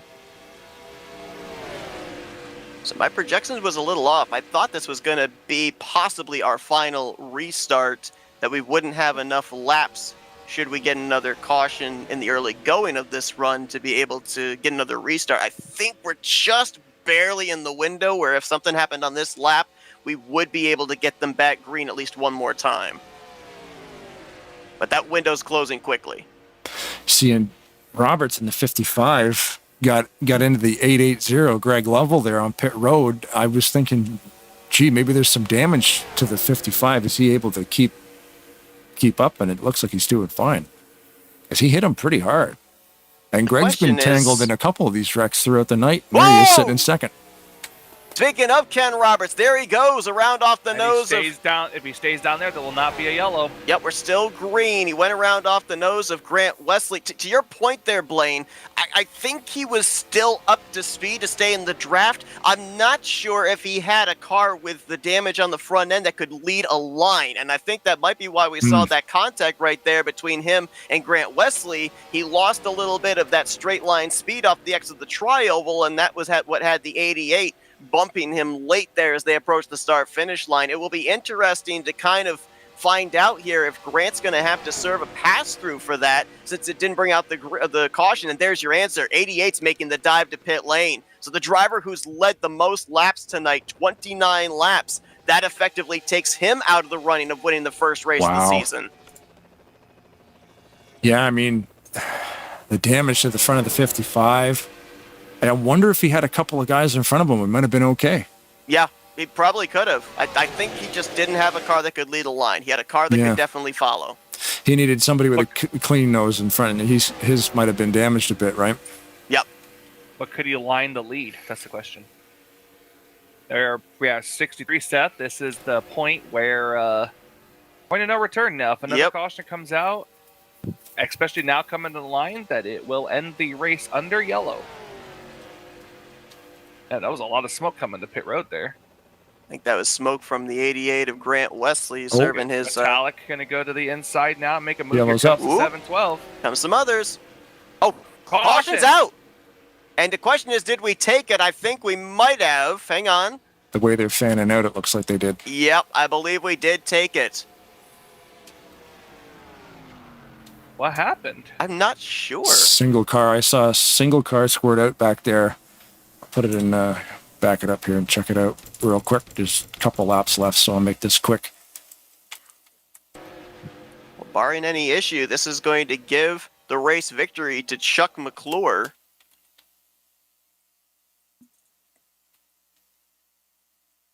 Oh, looks like it was the Richard Martin in the 43. Yes, it was. Richard Martin. 3 wide in the middle of the... Wow, he just maybe tried to himself into a spot that wasn't there? Either that or the 77 with Donnie Garrett slid up a little bit. I think it's a little bit of both. Just ran out of room. Just fighting for the same piece of real estate. I think Donnie... I think Demar's coming down to try and the 77... And I think that when the 31 of Bernie Mobbs was there on the inside of Donnie Garrett, he's moving up to give space to the 31 as well. So they just met in the same area of the racetrack. Well, either way, one move like that, and now the race will officially end in the yellow. And if no issues happen to him here on these final pacing laps, Chuck McClure, in back-to-back seasons, is going to kick off the first race of the season with a checkered flag and get that automatic ticket into the postseason. In race 1, yeah, I guess, right, you're in there, so, I mean, somebody's got to win. Might as well lock it up in race number 1. Let's see, Chuck started this race tonight from 23rd place. Nice. And is going to go to victory lane. One season ago, he started from 4th and ended up picking up the victory. So he had to pass a lot more race cars here tonight to be able to pick up a checkered flag in the season opener in back-to-back seasons.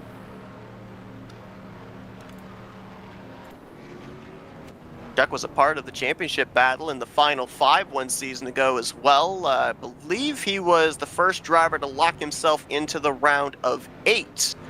If I'm not mistaken, during the playoffs, had a multi-time victory season in season 65, and now knows that he'll be, provided he stays in the top 20 in points for the remaining regular season races, that he'll be battling for a championship once again. McClure, a multi-time champion of the series, but it's been a while since he's last hoisted his most recent championship trophy. Greg Lovell, looks like he'd be slated to finish in 2nd. Bob Seminara in 3rd. Then Mike Mangialardi and Josh Metallic would end up being the top 5, followed by Ulysses Sandoval, Denny Carroll, John Godfrey, Brian Schilling, and Glenn Harris. So a number of drivers there. You know, we're talking the beginning of the night of someone having a breakout season. There's a number of drivers right there that could fit into that category, as we're going to have a pretty good start to season 66 with top 5 and top 10 runs here in this first race.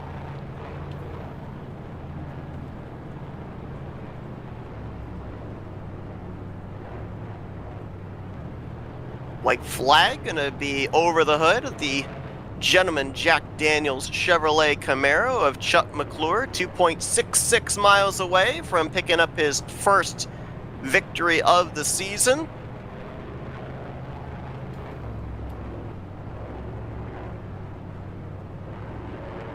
Not only locks himself into the playoffs, but I believe he already had met the criteria with his victories last season. It solidifies him a spot in the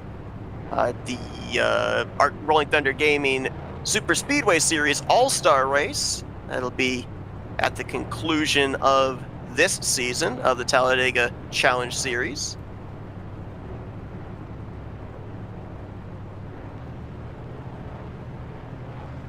Thanks to anybody who's watching this thing on YouTube Live. It's so cool that people actually show interest in this type of thing, and all these drivers come out here and race, and these guys want to broadcast it, and this community is awesome. So thanks to everybody involved. It's race number 1. I've been really excited to try to pull it off the best I can. I've made a couple notes, some glitchy little things here and there, but hopefully you like the way the broadcast looked. Yeah, like I said, beginning of the night. It's a new season, so everybody's working out those little things there in the first couple of races, and I echo exactly what you're saying there. Thanks to everybody that's tuning in. It's really cool we get to simulcast this as well. You get the crowd over on Tarnation TV and the crowd on Flat Out Racing Network all tuning in at the same time for great racing on a Thursday night. As we're getting ready to come towards the checkered flag here. So wonder where Cody Lamas ended up finishing. Let's see. Scoring has him in 25th. Yeah, that's about right. The Alpaca in Mid-Paca tonight. Checkered flag waves. Chuck McClure. He's going back to the playoffs. Back-to-back seasons. He is going to win the season opener, as he will pick up the victory here tonight at Talladega Super Speedway. He will obviously have the points lead going into next week, and has the golden ticket into the postseason. Now his goal is going to be a lot easier here for these final regular season races, and that's go out and just try and win some more, rack up some more bonus points there for when the playoff standings are reformatted. And you look at a number of drivers as well of, what might have been number of drivers that were up there in the conversation for victories here tonight. Going to be a tough start to the season for Joe DeSpirito, multi-time champion, 30th for him. Jeremy Jeffries involved in a number of incidents tonight, the defending champion, 33rd. We saw Grant Wesley have that problem there with the contact with Ken Roberts, had to serve the late race pass-through penalty, 34th for him. A lot of drivers that looked like coming into tonight and even during the course of this race, like they could have been designated some of the favorites to take this checkered flag, and now they're going to find themselves going into next week playing from behind.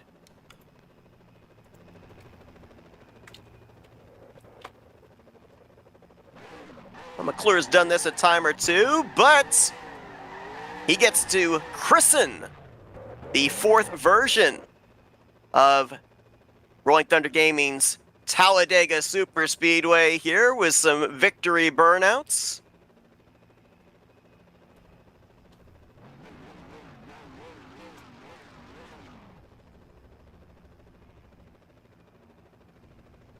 Looks like he's going to park that car right on the start-finish line there. Now it looks like the celebration is actually going to continue here for driver 17.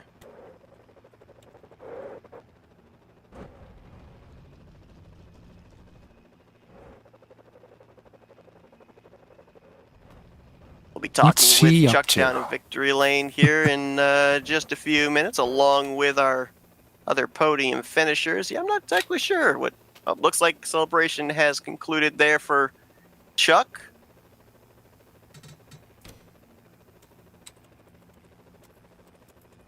And let's now see if we can get a hold of some drivers that have gotten season 66 off to a pretty good start. Podium finishers here tonight. And we're going to kick things off with the driver that brings it home in P3. Let's dial up that 712 of Bob Seminara.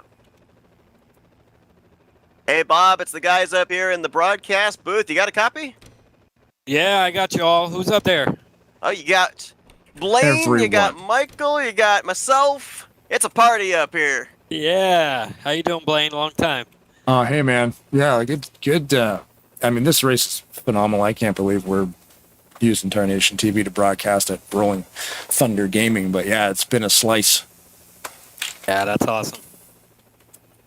So I remember when we talked to you last season, Bob, obviously there was the disappointment that you didn't make it into the playoffs, but I remember you saying as well it made you more determined than ever to get into the playoffs this season. Didn't get the victory, but a great way to start off the season, bringing it home in P3. I remember seeing you get maybe a slight piece of one of the incidents, but did a great job of keeping the car clean here tonight as well. What little more did you need there to be able to get up there to the front, and maybe just having that caution come out, not having those extra laps kill any possibility of being able to maybe make a move and have your car parked in victory lane? Yeah, there was a lot of things going through my head there. Yeah, that caution kind of messed that up. I'm not sure who was going to move, if Mike was going to go with me or if Greg was going to make a move on Chuck. I'm not sure how that was going to go down, but yeah, I was real close to that one wreck. I got a little bit of damage, but they fixed it. But yeah, it was tight. It was fun racing. Yeah, we talked about tonight, maybe the big word was new. A lot of new stuff going on here. And this racetrack, brand new as well. The fourth version of Talladega Superspeedway here for Rolling Thunder Gaming. A wider pit road, obviously. Michael brought up a question, which I think it was a prevalent one that we were going to ask you drivers about. Did you see any similarities or differences in how this track races? Because obviously, visually, it looks like there's some renovations and some differences as far as some eye candy is concerned. But in the core racing that we've seen season after season, did you see anything slightly different from what we've had in seasons past? I liked it. I think most of it was the same. I mean, I know John did a good job with it. I didn't think the third lane had the power because I know I got stuck in the middle that one time and we held them off. So, yeah, so I was watching the lanes trying to see if anything changed there. But, no, I liked it. I thought the cars ran good. You know, the drafting was good. The cars took ahead. I thought everything was fine. You know, you go back to last season into this season, your last three finishes, fourth, third, and third. So definitely the consistency is there. Is there something that you've been able to find differently at that point last season into this season that you're going to continue to adhere to here in going forward here in the regular season? Or has it just been that a lot of circumstances have worked out in your favor? I think it's just circumstances. I mean, I had a good pit selection. I was 10th. But a lot of it's circumstances and trying to get through the wrecks and be in the right place at the end. I thought for sure I was going to get wrecked there and end up 35th. But, you know, it worked out. Yeah, I think that's all it is. I'm racing the same way. You know, it's just tough out there. These guys are tough. Well, Bob, a great start to the season for you. Third place here tonight in the opener at Talladega. Still a long road to go before we get to that postseason. But hey, a great first step towards trying to clinch yourself a spot in this season's playoffs. Before we let you go, we're going to turn it over to you, give you the opportunity for some thank you sponsors and shout outs. Yeah, thank you, Seth. Again, my condolences to David's family and all the friends. I didn't thank Sean Prime for all he's done. I forgot to do that. He's working tirelessly trying to fill the void, and along with Jeremy and Rodney and Tim and Ron Haglin, everybody that's chipping in, and it's just amazing. FRN and Tarnation TV and all the guys that donate and help out here. Rodney and his paints, and of course Mobs Motors, Florida Boys, Battles on Fire, FTMF, and we'll come back again next week. That's Bob Seminara. He brings it home third place here tonight at Talladega. A great start to season 66 for driver of the 712. Congratulations on the great run tonight. Hopefully see this consistency continue on into next week. All right. Thank you. I hope so. See you. Thanks, Bob. Let's see if we can now get the driver that brought it home second place here tonight. Let's get a hold of Greg Lovell. Hey, Greg, it's the guys up here in the broadcast booth. You got a copy? Yeah. Hey, I'll tell you what, a lot of drivers had some adventurous nights this evening, and not all of them came out with a good finish. You had quite an adventurous night, and you bring it home in second place. We ended up having a driver lose a gear in front of you on a restart. We ended up having a driver check up in front of you off of turn 4. You ended up getting run over on pit road, and you bring it home on the podium position. A lot of dogfight here in this 880, it seemed like, here tonight. Well, he didn't lose a gear. He never switched out of first gear. Is what happened. Oh. Yeah, he never switched to second gear. He just kept winding the first out. I thought he lost a gear, but I'm actually looking at it right now. He never shifts out of first gear. Well, you almost pull off the last to first challenge. You started shotgun on the field here tonight. We documented all the different things that happened to you during the course of this race. We were talking just moments ago with Seminara, who was up there as well with you guys. Did you just need those last laps to run under green to be able to have something there to try and get McClure and have this machine parked in victory lane with a guaranteed spot in the playoffs? No, I told the 17, I was going to stay with him. I was just going to stay behind him. I didn't want to take a chance on trying to go higher or something and get left by myself, or something. So the only way I was going to make a move is if somebody else behind me did. If we stayed lined up the way we was, I was just going to stay where I was at. Obviously, we documented here tonight, we usually end up seeing the mentality of drivers in the first race of the season, kind of the bring home the trophy or the steering wheel, since, you have those remaining regular season races to make up any points you potentially lost if it doesn't end up working out. We saw you run a part-time schedule last season. Not sure if you're going to run full-time this season or not, but obviously, despite coming up short of the victory, how important is it to set the tone with a good finish like this here tonight for the remainder of the regular season in the attempt to fight for a spot in the playoffs? No, it's very important. There so many times last season, I'd be running in the top 7 or top 5, and just something unfortunate would happen. And I'd end up finishing in the 20s or something, But that's racing. That's part of it. It happens. Super speedway racing is unpredictable. You just never know what's going to happen from lap to lap, because people check, you got to check up because these cars suck up so fast. And you just got to pay attention to every second, man. I mean, it's really, really important to get a good finish in the first race. Well, you're able to do so here tonight. Solid run. Definitely get the Hard Charger Award, that's for sure. You bring it home solidly here in the season opener in the second position. Congratulations on getting this season started off on a high note, and hopefully we can see you continue to ride this momentum the remainder of the regular season. Maybe even get that one position better and park this machine in victory lane before we end up getting to the playoffs. Greg, we'll give you now the opportunity for some thank you sponsors and shout outs. Yeah, I was going to say, I got lucky because when I went in the pits, a caution came out.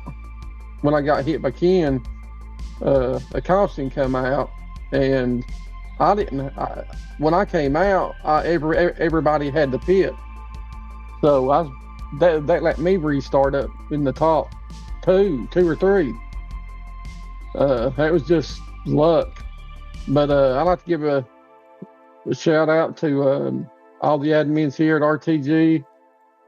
I'm not sure who runs the Thursday series. I think it's Rodney, maybe Rodney and Josh or Jeremy or somebody. But anyway, give a shout out to all the RTG guys and Sean Prime and all of them, and give a shout out to PRL and just all the leagues, man. You know, all the leagues that are, you know, still out there, still, you know, keeping the game alive.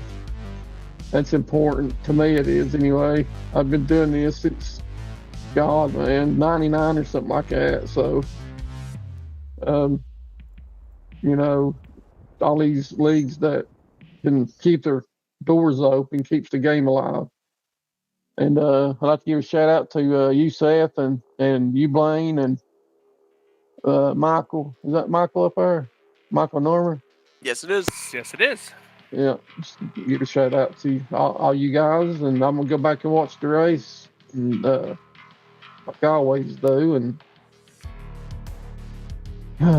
watch how many wrecks I dodged tonight. Well, it was quite a few for sure. Congratulations on a great run here tonight, setting a good tone for the continuation here of season 66. Greg, hopefully we get to talk to you again here very soon. Maybe get that one position better and see in victory lane before this regular season comes to a close. Congratulations on the great run tonight. I hope so. And good win, Chuck. Greg Lovell, second place here tonight at Talladega, as we're going to now venture our way down to victory lane and dial up the driver that brings it home with the first checkered flag of season 66. Let's get a hold of Chuck McClure. Hey, Chuck, it's the guys up here in the broadcast booth. You got a copy? How's it going, guys? I'm feeling a sense of deja vu here, my friend. One season ago, we interviewed you in Victory Lane in the season opener. You had the weight off your shoulders, locked into the playoffs then. Same deal here in season 66. How good does it feel to have that pressure off once again here? And how in the world were you able to end up pulling that off? Because I look back at last season, you started the race in fourth, so you had good starting track position. Not the case here tonight. You started mid-pack and had to charge your way up there to the front. Well, first off, I need to thank Brian Schilling, and I think the 29 was back there, and Rodney for shoving me. I was going backwards after that restart, and I was pretty sure that was it. And here they come, and Rodney gave me a big shot, and I got the lead, and I really never lost it after that. But that was really, really cool of them to do that. Obviously, with the pressure off here, knowing that you're locked in, you just got to be in the top 20 in points. We ended up seeing last year, you made a run for the championship. You made your way into that final five.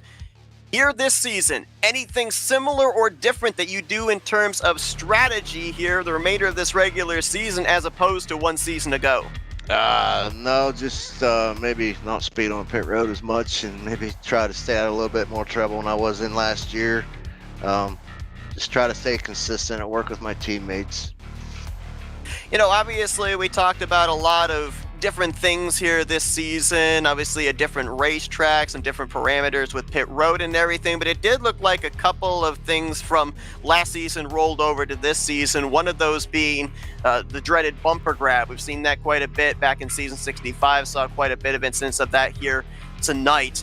How much here tonight in this race? Because I said when we prefaced, before you guys even took the green flag, it seems like for most of you guys, first race of the season, you're kind of in the must-win tunnel vision mentality of, if I get the checkered flag, great, I'm locked into the playoffs. If I don't get the checkered flag tonight, I've got those remaining regular season races to try and gain those points back. How much of that type of mentality did it feel like the energy of the field was, and how much was maybe still a little bit of a learning period in trying to get used to this new mod?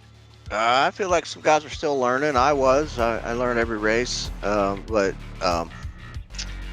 I thought it was a really calm race. Nobody was really doing anything extra dumb, I guess. But yeah, I thought it was really, really calm. And that pit road, John Godfrey made that track. That's probably made all the difference in a lot of people being more calm. Yeah, we're certainly looking forward to seeing what happens with the first round of green flag pit stops. May get to see something like that next week, but congratulations here tonight on picking up the victory. First race of the season, locking yourself into the playoffs, worry-free now, knowing you're going to be battling once again for a championship here in the Talladega Challenge Series. We won't keep you away from your celebration here for much longer. We're going to give you the opportunity now for some victory lane. Thank you, sponsors, and shout-outs.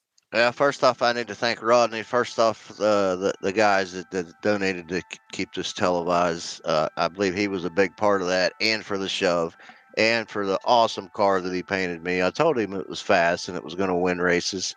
John Gaudry again for making the track extra wide pit road, kept a lot of people out of trouble.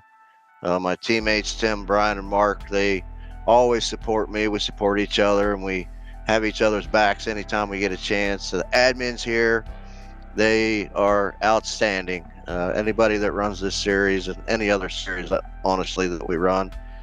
And lastly, but not least, we're really missing Bones around here. He was the part. He was RTG, and he's irreplaceable. But I really appreciate the guys trying to step up and at least try to fill some of what he did. Absolutely. Well, Chuck, congratulations on your victory here tonight, locking yourself up in the playoffs. Looking forward to seeing what you do here for the remainder of the regular season. Best of luck going forward as you make some early preparations for the postseason. Appreciate it. Thanks to everybody from Marshall County Schools as well. Chuck McClure with the victory here tonight. Back-to-back seasons that he wins the season opener, and that's got to be such a good feeling, guys, right? You know, we talk about the unpredictability of super speedway racing.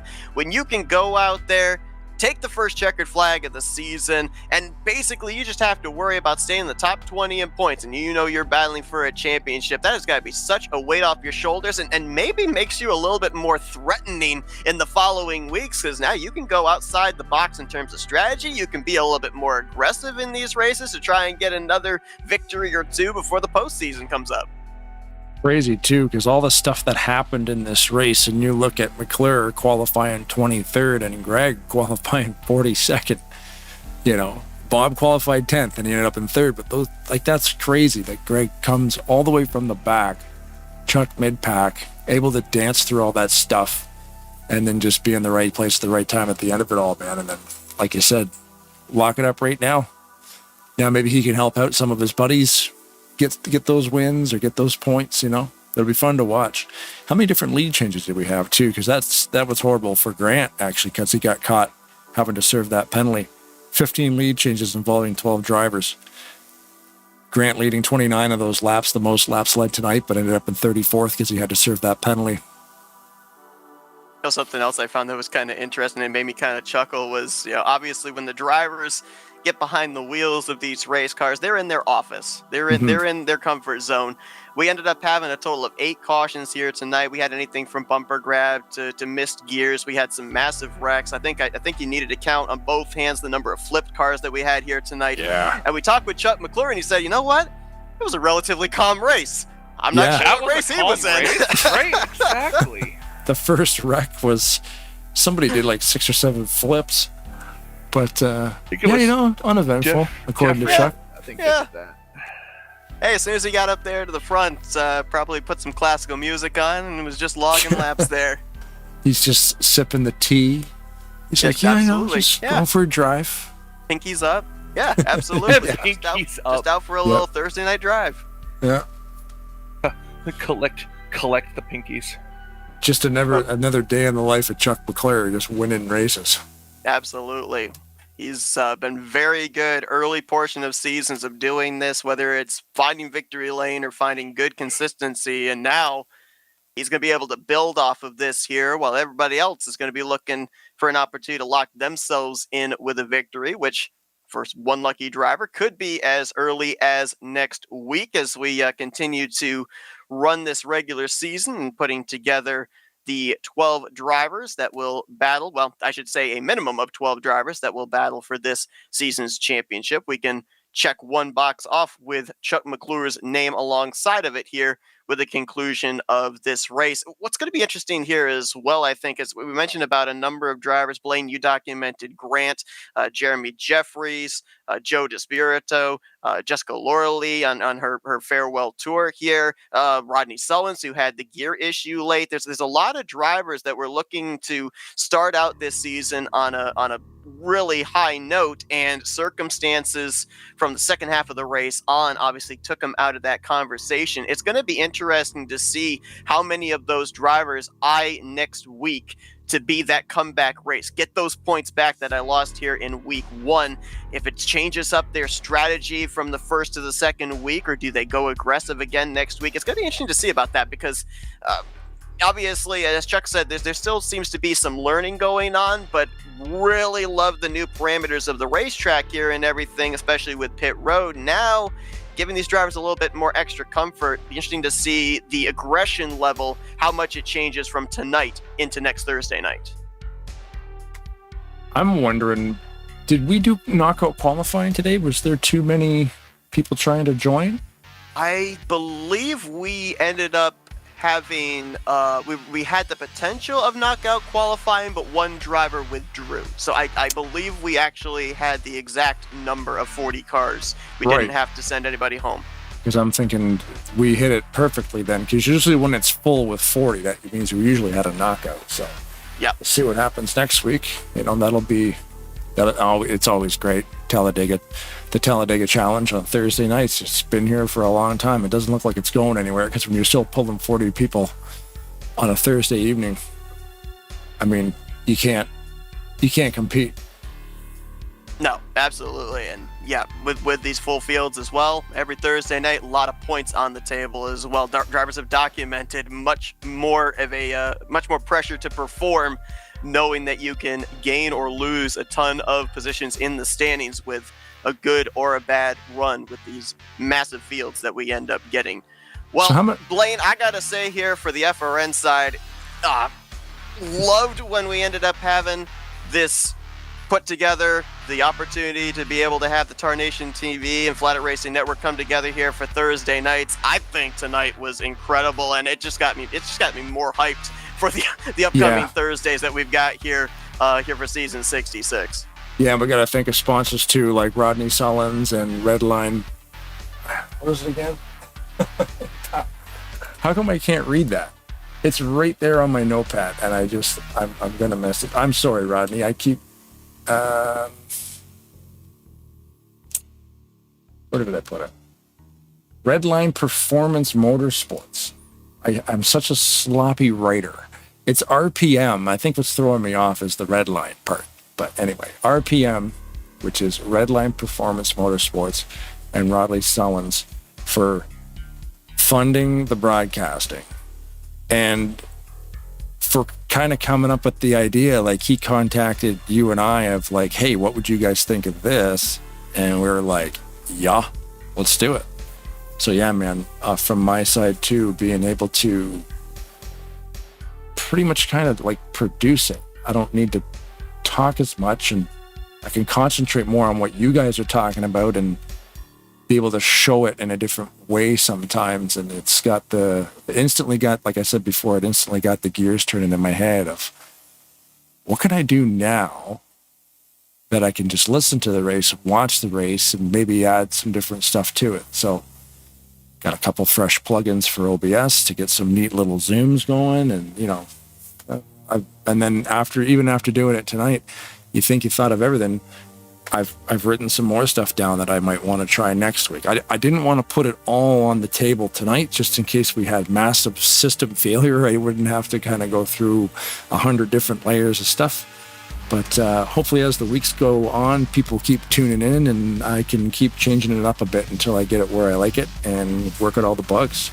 But yeah, man, thank you, Michael and Seth, for coming in and doing this tonight. It was fantastic. It was definitely fun.